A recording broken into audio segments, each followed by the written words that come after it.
Good morning, traders. Welcome to Tuesday of this beautiful week. Make sure to swing over to ssftg.com/brief to grab your morning brief levels.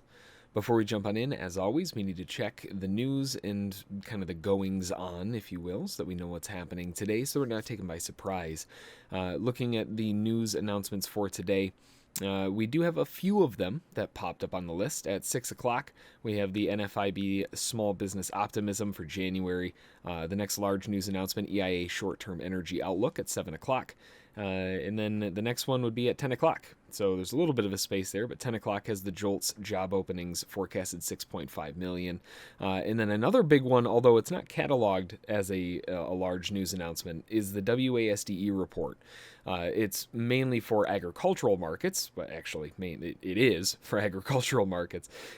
So if you trade corn, soybeans, any of those, then this is going to be a very large news announcement today at 12. But if you don't, then this isn't going to impact anything else. So there's not really a whole lot to worry about if you don't trade any of the ags. And then, of course, today is Tuesday, so API Weekly Crude Oil Stock will give us a clue as to what to expect for tomorrow for the inventories. So now we can jump into some charts for today, today's date being 2/9 of 2021. First up on the list, we've got the NASDAQ with an ascending wedge working its way up, and it's still getting some halfway decent sideways action. We're not really seeing that continuation breaking out through the highs. It kind of pokes the high and then just falls flat on its face and rolls back over again. So there's not really any bullish continuation or momentum on the highs, which is usually indicative of buyers wanting to buy the pullback.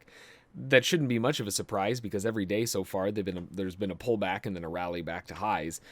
So realistically, at the open, a lot of buyers are going to be expecting a dip to buy into. One of these times, though, that's not going to happen. We're going to get the dip and it's just going to keep dipping, and then before you know it, it's actually just a bear trend. So be careful juggling those knives. If it starts breaking through a lot of that structural support, then look out below because it might be there might be a lot of open room until it finds a floor to hit. Over on the S&P with a nearly identical situation, although the S&P did miss the highs of the channel by just a little bit and now narrowing down to the lows. That usually means that there's a bit of weakness on the highs, then it's going to want to overcorrect the bottom. When it misses the highs by that much, it usually overcorrects the bottom by that much, and that's kind of the anticipation. Now, that said, we do have this bullish kind of channel-y sort of formation going on. You could argue a wedge because of that lower high. Either way, we haven't really had a dip, and the buyers, just like on the NASDAQ, are failing to take it through the top. They're going to be looking for a dip. We've had a dip every morning so far, but like we were talking about on the NASDAQ, one of these times that dip is going to be more than just a dip and it's going to keep going. So buyers will be looking to buy on pullbacks towards area of support. Right now, that's a little bit further down, 38.72. But if it starts cracking through there by much, then, here again, it's another one of those situations of look out below. Then over on the gold market with a very just straightforward wedge. The point of the wedge is right in the middle, and we're not really making any progress to the downside. Sellers failed all of those traps lower. Market rotated back up. Now we're in the L4 for the sellers to attempt to defend, and it's not just an L4. It is the top of a potential wedge, and it's not just the forming over here. This wedge actually comes from these two. But it is also a major zone of previous structural support and resistance. There's a lot of interest around this area, and now that it's coming back and retesting it again, well, a lot of traders are going to be looking to, if their buyers take profit in this area at the very least, and potentially sellers trying to short back down again. So we're starting to push into a bigger pivot point area where gold might be finding a bit of top heavy action up here. Speaking of top heavy, here's crude oil, just screaming to the upside still. Hasn't quite made it up to the $60 mark, but we have cleared through that 53, 54 area. So fairly obvious that we've made it through that gross zone of kind of back and forth nastiness. And now with this continuation up, buyers are going to be looking to buy the dip. We have an ascending wedge, and realistically, it's just a matter of how far does the market want to pull back. Buyers haven't really had much of an opportunity to buy a pullback except back on the 4th, where it was a really quick dip and then went screaming back up again. We haven't had any sustained pullbacks, and usually a sustained pullback is like a two-legged correction, something like that. So an L1 is the first area, but depending on that correction, it might end up being an L2. Either way, buyers are interested, just not way up here. Then over on the euro, we have a very nice continuation to the upside with the bulls breaking the top of the wedge. And if we take this a little bit further, now it's starting to look as though they're trying to gun for the top of the channel.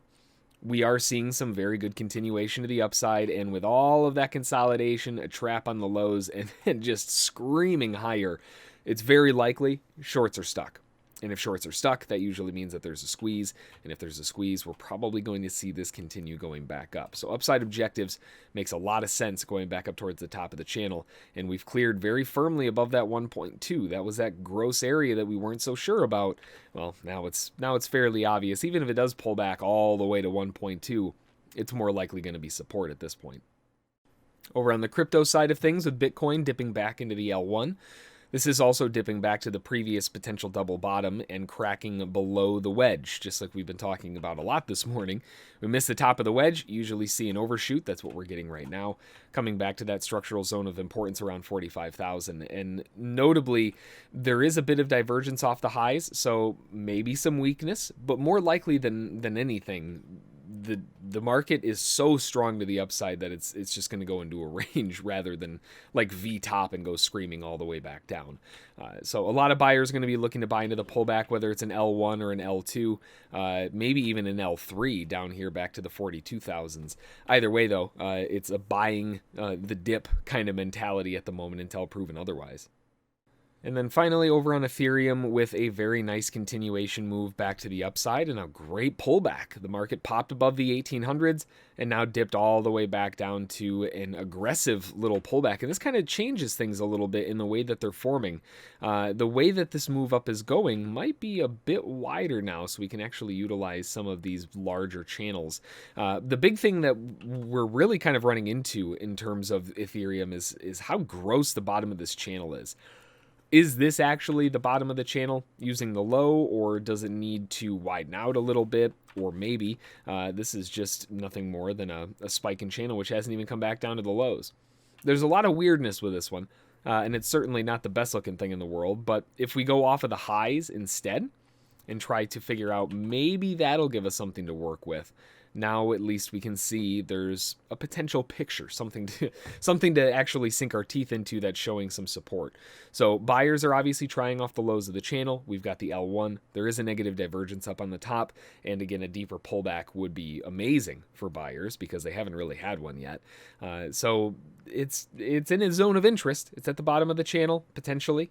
This one that we found off the highs at the L1. So bulls will be looking for rotation higher. Just don't be too surprised if you see it flush all the way back down to the 1600s, because that's the big zone of support. Alrighty, well that's going to do it for today. Like we always say, stay safe out there, keep those stops in play, and let the winners run. Until the next one, I hope you have a fantastic trading day, and we'll see you all then. Thanks.